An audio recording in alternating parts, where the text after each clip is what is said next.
Krishna, welcome to your channel the bee of law. तो आज हम लोग ज्यूरिस्प्रूडेंस एज ए सब्जेक्ट के बारे में बात करेंगे। मेरा पर्सनल एक्सपीरियंस ज्यूरिस्प्रूडेंस के साथ ऐसा है, जब मैंने इसे इनिशियली पढ़ना शुरू किया था मुझे कुछ नहीं समझ आया था। This subject was so hard, मुझे समझ ही नहीं आता था ये है क्या।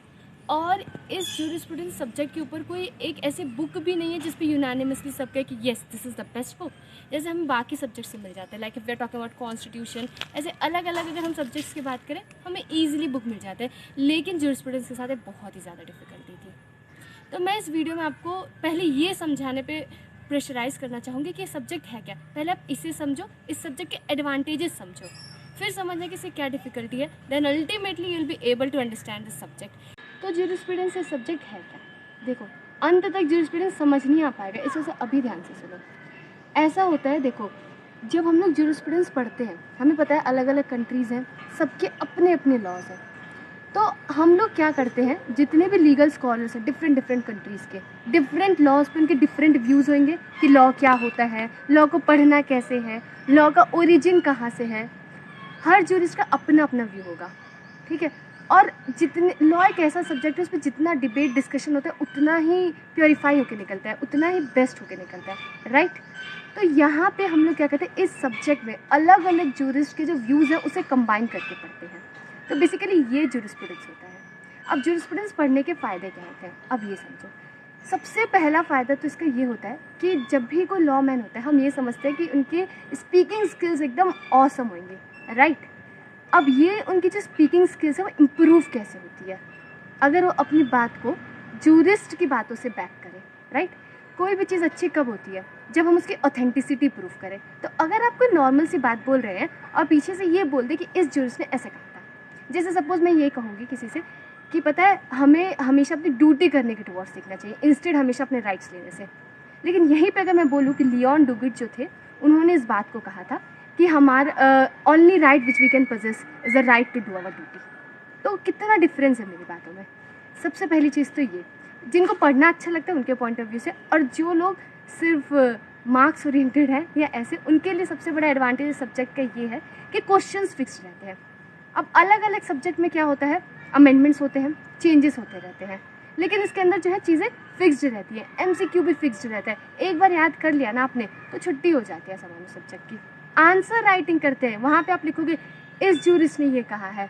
सोचो कितना अच्छा इम्प्रूव हो सकता है आपका आंसर, कि हाँ कितनी से प्रिसाइज नॉलेज है कि इसे पता है कि इस जूरिस्ट ने ये बात कही थी। अगर आप एमसीक्यूज़ करोगे ना, इसके जो एमसीक्यूज़ है वो फिक्स्ड है। अगर आप कुछ एमसीक्यूज़ कर लोगे तो कहीं ना कहीं जो आपका जो है कोई ना कोई क्वेश्चन तो फंस ही जाएगा, ये मैं इजीली कह सकती हूँ, क्योंकि मैंने भी जैसे एमसीक्यूज़ के मैंने ये सारी चीज़ें देखी है।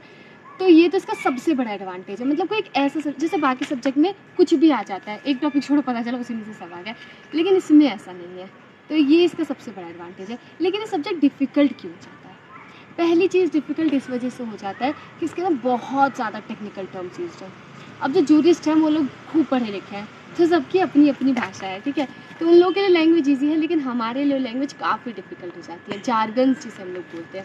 लेकिन आप चिंता मत करना, जो मैं डिफ़िकल्टीज़ बता रही हूँ उन डिफ़िकल्टीज़ को हम अपनी प्लेलिस्ट में कवर करेंगे, जिससे कि आपको सब्जेक्ट बहुत ईजी लगे, मतलब टिप्स पे होना चाहिए आपके सब्जेक्ट। डिफ़िकल्ट इस वजह से भी हो जाता है, इसके अंदर मतलब जितने भी लॉज होते हैं like sociology, ethics, morality, history, ये सब जुड़े रहते हैं, तो इस वजह से भी डिफ़िकल्ट हो जाता है।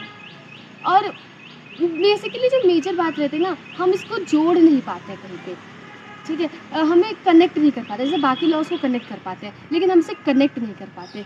लेकिन एक सच बात बताऊँ, इसका बहुत बड़ा कनेक्शन है। जैसे किसी लॉ को इंटरप्रेट किया जाता है ना, तो क्या जूरिस्ट ने बोला है, हम इन चीज़ों को भी कंसिडर करते हैं। अगर आप इंटरनेशनल लॉ के सोर्सेज देखोगे तो एक सोर्स तो ये है कि जूरिस्ट के जो वर्क है उन्हें भी सोर्स माना जाता है। ये तो हमने इसकी डिफ़िकल्टीज़ बात कर ली और क्या एडवांटेजेस है, लेकिन अब आते हैं हम अपने मेन पॉइंट पे कि एक्चुअली में इस सब्जेक्ट को पढ़ना कैसे है। एकदम सबसे अच्छा ट्रिक बताऊँ तो ये है कि हमें देखो जूरिस्ट के व्यूज़ याद कर लेते हैं। तो हमारे कन्वीनियंस के लिए क्या क्या है, इन जूरिस्ट को स्कूल्स में बांट दिया गया है। जैसे जो लोग ऐसा मानते हैं कि जो लॉ है वो हिस्ट्री से है, उनके लिए हिस्टोरिकल स्कूल। जो कि ऐसा मानते हैं कि जो लॉ है वो सॉवरिन का कमांड है, उनके लिए एनालिटिकल स्कूल। तो ऐसे अलग अलग स्कूल में क्या किया, अलग अलग जूरिस्ट को डाल दिया है। तो what you can do is, ये तो आपको ईजिली कहीं पे भी मिल जाएगा कि स्कूल्स हैं और स्कूल के नीचे जो है अलग अलग आपके जो जूरिस्ट हैं उनके नाम दे दिए गए हैं, पहली चीज़। तो अब जब आपको पता चल जाएगा, जैसे आप सपोज मैं हिस्टोरिकल स्कूल का एग्जांपल दे रही हूँ, अब आपको हिस्टोरिकल स्कूल के बारे में पता है कि ये लोग जो है ये लोग हिस्ट्री की बात करेंगे, तो उसके अंदर जो जूरिस्ट होगा आप समझ जाओगे कि हाँ ये जो भी है ये हिस्ट्री को इंपॉर्टेंस देगा, तो आप उसका जो व्यू पॉइंट है ईजिली पकड़ लेंगे कहीं पे क्वेश्चन आएगा तो। दूसरी चीज़, जूरिस्प्रूडेंस में बहुत सारे डेफिनेशन है, राइट। अब हर डेफिनेशन को याद नहीं किया जा सकता, हर डेफिनेशन के हम लोग क्या करेंगे, सिर्फ कीवर्ड्स ध्यान रखेंगे, हाँ इस जूरिस्ट ने ये कीवर्ड बोला था, और हर जूरिस्ट कहीं ना कहीं अपने में ही अलग अलग बातें कहते हैं। एक और बात जो जूरिस्प्रूडेंस की ये है कि जिस जूरिस्ट को आप पढ़ रहे हैं, मेरी पर्सनल रिकमेंडेशन है आप उनकी फ़ोटो देखिए, आप उनके बारे में थोड़ा सा पढ़िए। जैसे ही आप फ़ोटो देखेंगे ना, हमारे ह्यूमन माइंड काम करना शुरू कर देता है, आप समझ जाते हैं कि ये इंसान ऐसा ही होगा, है ना, या फिर इस इंसान का यही थॉट प्रोसेस होगा। जैसे ही आप उन्हें समझेंगे, आप अगर आप ये जान जाएंगे वो कहाँ से पढ़े लिखे हैं, ठीक है, उन कौन से कंट्री के हैं, तो कहीं ना कहीं आप जो व्यूज़ रिलेट कर पाएंगे और आपको पढ़ने में इतना इंटरेस्टिंग लगेगा।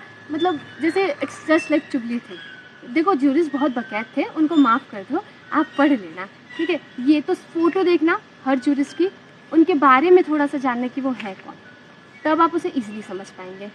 अब ये एक और चीज़ है इसके अंदर, अब क्या होता है ना, देखो अचानक से कोई एकदम अपना नया थ्योरी लेकर नहीं आ जाता है, कोई एक लाया होगा सब उसे फॉलो किए होंगे, ऐसा ही होता है।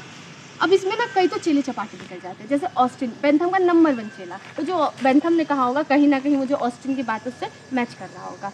तो इतना ईजी है ये सब्जेक्ट, अगर आप इसे ढंग से पढ़ोगे, इट्स लाइक मतलब लाइक डेली सोप की तरह है ये सब्जेक्ट, ट्रस्ट मी वैसा ही सब्जेक्ट है।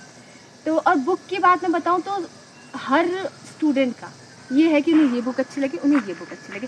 मैंने वीडी महाजन से पढ़ा था, लेकिन जब मैं ये पढ़ाऊँगी सब्जेक्ट आपको, तो मैं डिफरेंट जगह से सोर्सेज से बेस्ट पार्ट लेके आऊँगी। तो Hare Krishna, I hope this video was helpful.